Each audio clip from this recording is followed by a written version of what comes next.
സാറേ ഞങ്ങൾ 8 വർഷമായിട്ട് പ്രേമത്തിലാണ്, 11 വർഷമായിട്ട് പ്രേമത്തിലാണ്, 12 വർഷമായ പ്രേമത്തിലാണ്. ഞങ്ങൾ വീട്ടുകാരോടൊക്കെ പറഞ്ഞു സമ്മതിച്ചു. പക്ഷേ വിവാഹ പൊരുത്തം നോക്കാൻ പോയപ്പോൾ ചേരുന്നില്ല, ജാതക പൊരുത്തം ചേരുന്നില്ല, എന്ത് ചെയ്യും?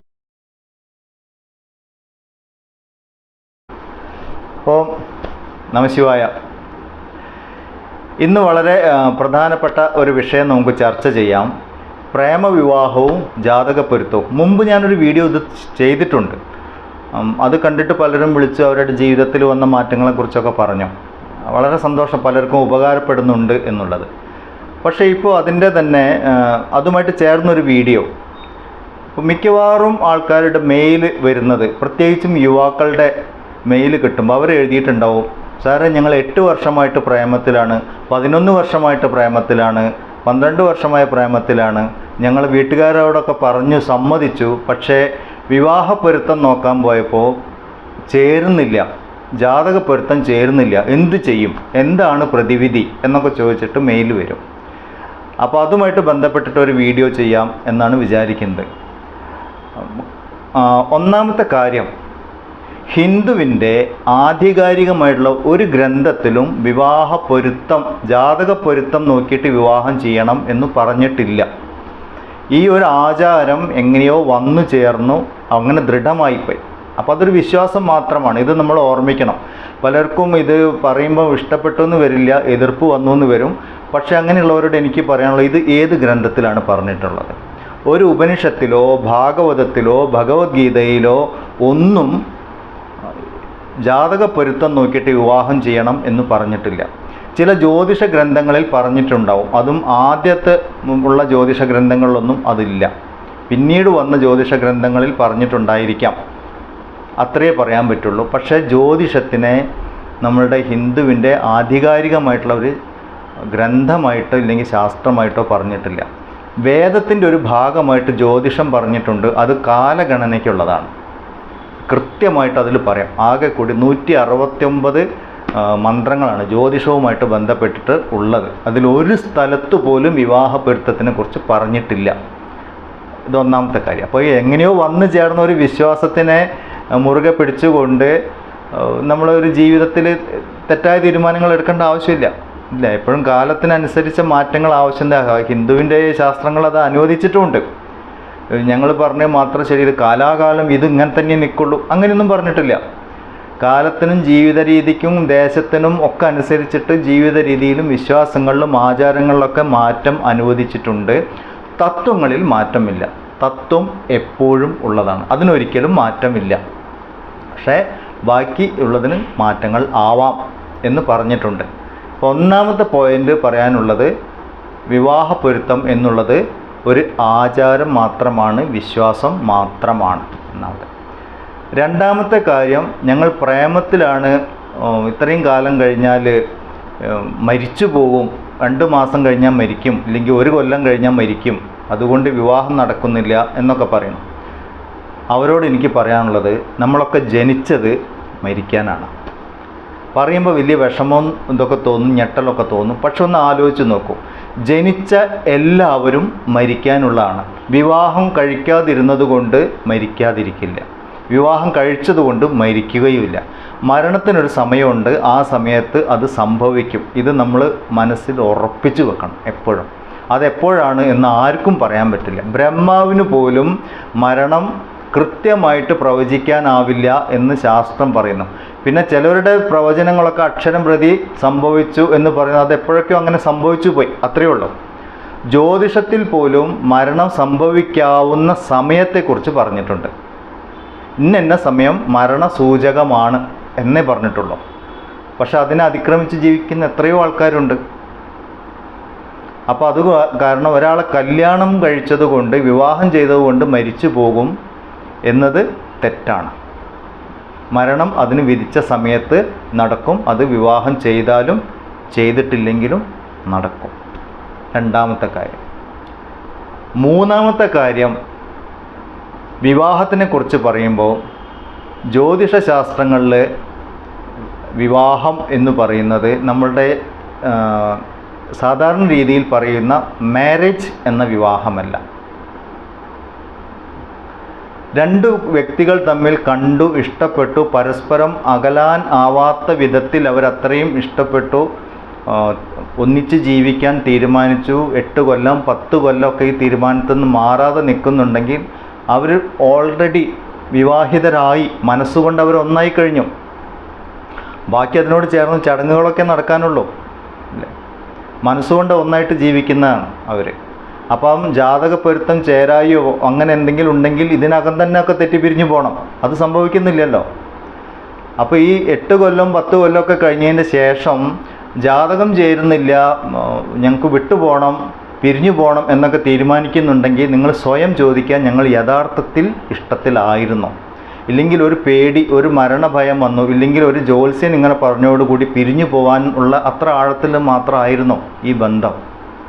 അതോ ഇതിനൊക്കെ അതിജീവിക്കാനുള്ള ശക്തി ഞങ്ങളുടെ സ്നേഹത്തിനുണ്ടായിരുന്നോ? ഇതൊക്കെ നിങ്ങൾ സ്വയം വിശകലനം ചെയ്യേണ്ട കാര്യങ്ങളാണ്. മരണഭയം കൊണ്ടാണ് പ്രേമം പൊളിയുന്നതെങ്കിൽ അത് പ്രേമമായിട്ടില്ല. കാരണം പ്രേമമുള്ളിടത്ത് മരണഭയം ഉണ്ടാവില്ല. ഒന്നാമത്തെ കാര്യം അതാണ്. ഇത് ഞാൻ മുമ്പ് വേറൊരു ഇതിൽ പറഞ്ഞു. യഥാർത്ഥ പ്രേമമാണെങ്കിൽ ശരിക്കും ദിവ്യമായിട്ട് നമ്മൾ വേറെ അതിൽ കാമവാസനകളൊന്നുമില്ലാതെ മറ്റൊന്നും പ്രതീക്ഷിക്കാതെ നിസ്വാർത്ഥമായിട്ട് യഥാർത്ഥ പ്രേമമാണെങ്കിൽ പ്രകൃതി അനുകൂലമായിട്ട് നിൽക്കും. അതൊക്കെ എത്രയോ അനുഭവമാണ്. ഞങ്ങളുടെയൊക്കെ ഗ്രൂപ്പിൽ നമ്മൾ നോക്കുമ്പം പലരുടെയും ജാതകം നോക്കുന്ന അവരൊക്കെ പരസ്പരം ഒന്നിച്ച് ജീവിക്കാനേ പാടില്ല. അങ്ങനത്തെ ആൾക്കാരൊക്കെ ഉണ്ട്. പക്ഷേ അവരെത്രയോ വർഷങ്ങളായിട്ട് ഒന്നിച്ചാണ് ജീവിക്കുന്നത്. അവരറിഞ്ഞിട്ടേ ഇല്ല അവരുടെ ജാതകത്തിൽ ദോഷമുണ്ടെന്ന്. ആ അറിവില്ലായ്മ കൊണ്ടാണ് അവർ രക്ഷപ്പെട്ടു പോയത്. ഞങ്ങളുടെ ജാതകത്തിൽ പ്രശ്നമുണ്ടല്ലോ എന്ന് വിചാരിക്കുമ്പോൾ ആ സംശയം പ്രശ്നമാക്കും. ഇപ്പോൾ ഈ ഒരു ജ്യോത്സ്യരുടെ അടുത്ത് പോയിട്ട് നമ്മൾ ജാതകം ചേരുന്നില്ല എന്ന് അദ്ദേഹം പറഞ്ഞിട്ടുണ്ടെങ്കിൽ ആ ഉള്ളിൽ വന്ന് വീഴുന്ന സംശയവും ഭയവും ഒക്കെയാണ് പിന്നീട് പ്രശ്നം ഉണ്ടാക്കുക. എല്ലാവരുടെ ജീവിതത്തിലുള്ളതുപോലെ ചെറിയ ചെറിയ കയറ്റിറക്കങ്ങളൊക്കെ എല്ലാ ജീവിതത്തിലുണ്ട്. അത് ഇവരുടെ ജീവിതത്തിലും ഉണ്ടാവും. അപ്പോൾ ചെറിയ തട്ടലും മുട്ടലും അങ്ങനെ ചെറിയ ചെറിയ ഇണക്കങ്ങളും പിണക്കങ്ങളൊക്കെ ഉണ്ടാകുമ്പോൾ ഞങ്ങളുടെ ജാതകം ചേരില്ല, നന്നേ പണ്ട് ജ്യോത്സ്യർ പറഞ്ഞാണ് എന്ന് പറഞ്ഞിട്ട് അത് പരസ്പരം അകലാനുള്ള ഒരു കാരണമാവരുത്. ജ്യോത്സ്യർ അഥവാ ചേരുന്നില്ല എന്ന് പറഞ്ഞിട്ടുണ്ടെങ്കിൽ ഉടനെ ജ്യോത്സ്യരോട് ചോദിക്കണം പ്രതിവിധി എന്താണെന്ന്. അപ്പോൾ പ്രതിവിധി ഒന്നും ഇല്ല എന്ന് പറയുകയാണെങ്കിൽ നിങ്ങൾ ആദ്യം ചെയ്യേണ്ട ആ ജ്യോത്സ്യരെ അങ്ങോട്ട് മാറ്റുക എന്നുള്ള. പ്രതിവിധി ഇല്ലാത്ത ഒരു പ്രശ്നവും ഇല്ല ജ്യോതിഷത്തിൽ. ജ്യോതിഷം നോക്കുന്നത് എന്തിനാണ്? പ്രതിവിധി അന്വേഷിക്കാനാണ്. അപ്പോൾ പ്രതിവിധി ഇല്ല എന്ന് പറഞ്ഞാൽ അദ്ദേഹത്തിൽ ആ ജ്യോതിഷത്തിനോ ഇല്ലെങ്കിൽ ഈശ്വരൻ്റെ ശക്തിയിൽ വിശ്വാസമില്ല എന്നർത്ഥം. ഈശ്വര സങ്കല്പം ഉണ്ടെങ്കിൽ എന്താ മാറാത്തത്? അല്ലേ? പ്രതിവിധികളുണ്ട്. നമ്മൾ കർമ്മം കൊണ്ട് തന്നെയാണ് കർമ്മത്തിനെ മാറ്റിയെടുക്കേണ്ടത്. ജ്യോതിഷം എന്നത് കർമ്മവാസനകളെക്കുറിച്ച് പറയുന്നതാണ്, കർമ്മഫലങ്ങളെക്കുറിച്ചുള്ള സൂചനകൾ തരുന്നതാണ്. കർമ്മം കൊണ്ട് തന്നെ അതിനെ മാറ്റിയെടുക്കാമെന്ന് ശാസ്ത്രം പറയുന്നു. അങ്ങനെയാണെങ്കിൽ പ്രതിവിധി കർമ്മങ്ങൾ ചെയ്താൽ ജ്യോതിഷം മാറണ്ടേ? ഈ പറഞ്ഞ ഫലം മാറണ്ടേ? അല്ലേ? ഒന്ന് യുക്തിയോടുകൂടി ചിന്തിച്ച് നോക്കൂ. പ്രതിവിധി ഉണ്ടല്ലോ അതിന്. ആ പ്രതിവിധി എന്താണെന്ന് പറഞ്ഞു തരാൻ ഈ ജ്യോതിഷി ബാധ്യസ്ഥനാണ്. കാരണം അയാൾ ഒരു ജീവിതം കൊണ്ടാണ് കളിക്കുന്നത്. അയാളുടെ ജീവിതമല്ല, മറ്റുള്ളവരുടെ ജീവിതം കൊണ്ട് ആണ് അയാൾ അമ്മാനമാടുന്നത്. ഒരു വ്യക്തിയുടെ അറിവില്ലായ്മ കൊണ്ട് നശിപ്പിക്കാനുള്ളതല്ല നിങ്ങളുടെ ജീവിതം. പ്രത്യേകിച്ച് ഇന്നത്തെ യുവജനങ്ങളോട് എനിക്ക് പറയാനുള്ളത്, നിങ്ങൾ ഇത്രയും കാലമൊക്കെ പഠിച്ചു, വിദ്യാഭ്യാസമായി, ജോലി, നല്ലൊരു ജീവിത സാഹചര്യമായി, ഒരു ജീവിത പങ്കാളിയെ കണ്ടെത്തി, കുറേ കാലം ആളെ പരിചയപ്പെട്ടു, അതിന് ശേഷം ഒരുമിച്ച് ജീവിക്കാൻ തീരുമാനിച്ചു. ഇന്നത്തെ പോലത്തെ ഞാൻ ഈ കമ്പ്യൂട്ടർ ഇൻസ്റ്റാഗ്രാം പ്രേമങ്ങളെക്കുറിച്ചല്ല പറയുന്നത്. 8 കൊല്ലം 10 കൊല്ലമൊക്കെ പരസ്പരം അറിഞ്ഞ് ജീവിക്കുന്നവരെ കുറിച്ചാണ് ഞാൻ പറയുന്നത്. ഒരാളുടെ സ്വഭാവത്തിനെക്കുറിച്ച് മനസ്സിലാക്കാൻ നമുക്ക് ഏറെക്കുറെ ഒരു ഐഡിയ കിട്ടും ഇത്രയും കാലം കൊണ്ട്. ഇതിനൊക്കെ ശേഷമാണ് നിങ്ങൾ ഒരുമിച്ച് ജീവിക്കാൻ തീരുമാനിക്കുന്നതെങ്കിൽ നിങ്ങൾ ഓൾറെഡി മനസ്സുകൊണ്ട് വിവാഹം ചെയ്തവരാണ്. ഇതെപ്പോഴും ഓർമ്മിച്ച് വെക്കുക. ഒരാളുടെ അറിവിൻ്റെ പോരായ്മ കൊണ്ട് നശിപ്പിക്കാനുള്ളതല്ല നിങ്ങളുടെ ജീവിതം. ഇതെപ്പോഴും ഓർമ്മിച്ച് വെക്കും. പിന്നെ ജ്യോതിഷത്തിൻ്റെ എല്ലാ പ്രശ്നങ്ങൾക്കും ജ്യോതിഷത്തിൽ തന്നെ പ്രതിവിധിയുണ്ട്. വലിയ പൂജകളൊന്നും വേണ്ട, ഇത്തിരി ജപവും ധ്യാനവും ഉണ്ട്. കാരണം അവനവൻ്റെ ഉള്ളിലെ ശക്തിയാണ് നമ്മൾ ഉണർത്തിയെടുക്കേണ്ടത്. ജ്യോതിഷപ്രകാരം ഒരു പ്രശ്നമുണ്ട് എന്ന് കാണുമ്പോൾ ഇന്ന സമയത്ത് ഇന്ന കാര്യങ്ങൾ വരാൻ സാധ്യതയുണ്ട് എന്ന് മുൻകൂട്ടി നമുക്ക് പറഞ്ഞു തരികയാണ്, ഒരറിവ് കിട്ടുകയാണ്. അപ്പോൾ അതിൻ്റെ പ്രിക്കോഷൻ എടുത്ത് ജീവിക്കണം. ഇപ്പം നിങ്ങൾ തല്ല് പിരിയും എന്നൊക്കെയാണ് പറയുന്നതെങ്കിൽ ഞങ്ങൾ അങ്ങനെ പിരിയില്ല, നിങ്ങൾ തീരുമാനിച്ചാൽ മതി. എന്തൊക്കെ പ്രശ്നമുണ്ടെങ്കിൽ ഞങ്ങൾ പിരിയില്ല എന്ന് തീരുമാനിച്ചു കഴിഞ്ഞാൽ തീരാവുന്ന പ്രശ്നങ്ങളേ ഉള്ളൂ. അപ്പോൾ എന്തെങ്കിലും ചെറിയ പിണക്കം വരുമ്പം ജ്യോതിഷി ആ പണ്ടേ പറഞ്ഞിട്ടുണ്ട് അതുകൊണ്ട് ഞങ്ങൾ പിരിയാണ്, ഞങ്ങൾ ചേരില്ല എന്നൊന്നും പറയേണ്ട ആവശ്യമില്ല. ഇതൊക്കെ അവനവനുള്ള ആത്മവിശ്വാസക്കുറവ് കൊണ്ടും മറ്റ് സ്ഥലത്ത് അഡ്ജസ്റ്റ് ചെയ്യാനുള്ള ബുദ്ധിമുട്ട്. ശരിക്കും നോക്കിക്കഴിഞ്ഞാൽ ഈഗോ ആണ് പ്രശ്നം. നമ്മളുടെ ഈഗോവിൻ്റെ മുകളിലാണ് ഈ പ്രശ്നങ്ങളൊക്കെ ഉണ്ടാകുന്നത്. പിന്നെ മരണത്തിനെ കുറിച്ച് ഞാൻ പറഞ്ഞു ആർക്കും പ്രവചിക്കാൻ പറ്റില്ല. ചില സമയത്ത് ചില പ്രവചനങ്ങളൊക്കെ സത്യമായി ഫലിച്ചു പോയിട്ടുണ്ട്. അതെന്തോ ലോട്ടറി അടിക്കുന്നത് പോലെ അങ്ങനെയൊക്കെ പറയാൻ പറ്റുള്ളൂ. എത്ര വലിയ ജ്യോതിഷിയാണെങ്കിൽ പോലും പെർഫെക്റ്റ് ആയിട്ടുള്ള പ്രവചനം ഒരിക്കലും ഉണ്ടാവില്ല. അത് ജ്യോതിഷത്തിൽ തന്നെയാണ്. ജ്യോതിഷത്തിൻ്റെ മാത്രമല്ല, എല്ലാ കാര്യവും അങ്ങനെ തന്നെയാണ്. 100% പെർഫെക്ഷൻ മനുഷ്യൻ ആയിട്ടില്ല. അതുകൊണ്ട് പ്രശ്നങ്ങളൊക്കെ ഉണ്ടാവും. അപ്പോൾ ഇത്രയും കാര്യങ്ങൾ ഞാൻ ഒന്നുകൂടി പറയാം. നിങ്ങൾ ഓൾറെഡി മനസ്സുകൊണ്ട് ഒന്നായവരാണെങ്കിൽ, പിരിഞ്ഞിരിക്കാൻ പറ്റില്ല എന്ന സ്ഥിതിയിലെത്തിയവരാണെങ്കിൽ വീട്ടുകാരോട് കാര്യങ്ങളൊക്കെ പറയാം. ജ്യോതിഷം പ്രകാരമുള്ള ജാതക പൊരുത്തം നോക്കുന്നത് ഒരു ആചാരം മാത്രമാണ്. ആധികാരികമായിട്ടുള്ള ഒരു ഗ്രന്ഥത്തിലും അങ്ങനെ ചെയ്യാൻ പറഞ്ഞിട്ടില്ല. അതുകൊണ്ട് ആ വിശ്വാസത്തിൽ വേണ്ട തിരുത്തലുകൾ നമ്മൾ വരുത്തണം. ഇനി അടുത്ത കാര്യം പറയാം. ഇനി നിങ്ങൾ ജ്യോതിഷൻ ഈ ജ്യോത്സ്യർ പറഞ്ഞത് പ്രകാരം പിരിഞ്ഞു ജീവിക്കാൻ തന്നെ തീരുമാനിച്ചു എന്ന് വിചാരിക്കുക.